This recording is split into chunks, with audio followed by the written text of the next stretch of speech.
अत्यंत फलदायी आणि कोणीही करू शकेल असं हे व्रत म्हणजे वैभवलक्ष्मी मातेचं व्रत। आणि या व्रताच्या पूजेची मांडणी तर त्याहून सोपी।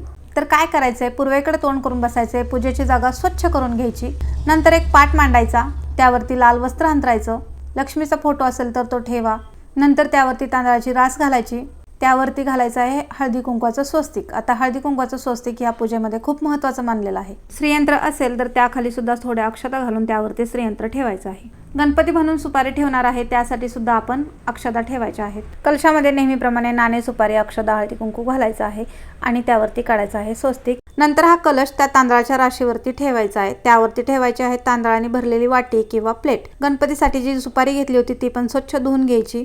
तुम्ही जो काही दागिना वापरणार आहे तो सुद्धा स्वच्छ धुवून घ्यायचा आहे आणि कलशावर ठेवलेल्या वाटीमध्ये ठेवायचा आहे। तुमच्याकडे जर श्रीयंत्र नसेल तर काही टेन्शन घेऊ नका, पुस्तकाच्या मागच्या बाजूला जे श्रीयंत्र आहे ते असं ठेवून त्याची पूजा केली तरी चालते। नंतर धूप दीप लावून पूजेला सुरुवात करायची। पूजेला सुरुवात करण्याच्या आधी संकल्प घ्यायचा आहे। आता संकल्प घेताना काय म्हणायचं आहे ते सगळं त्या पुस्तकामध्ये माहिती दिलेली आहे।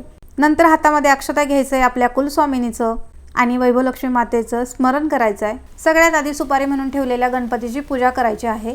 नंतर कलशावरील दागिन्याची सुद्धा अगदी मनोभावे पूजा करायची आहे। तुमची जी काही इच्छा आहे ती बोलायची आहे। तसेच लक्ष्मीचा फोटो आणि श्रीयंत्राची सुद्धा अगदी मनोभावे पूजा करायची। नंतर पुस्तकात दिलेलं लक्ष्मी स्तवन म्हणायचं आहे।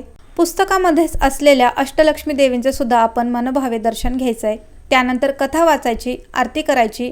आरती झाल्यानंतर लगेचच नैवेद्य दाखवायचा आणि नैवेद्य दाखवल्यानंतर हा जो लक्ष्मी महिमा आहे हा 3 वेळा वाचावा, म्हणजे आपल्याला व्रताचं फळ लवकरात लवकर मिळेल।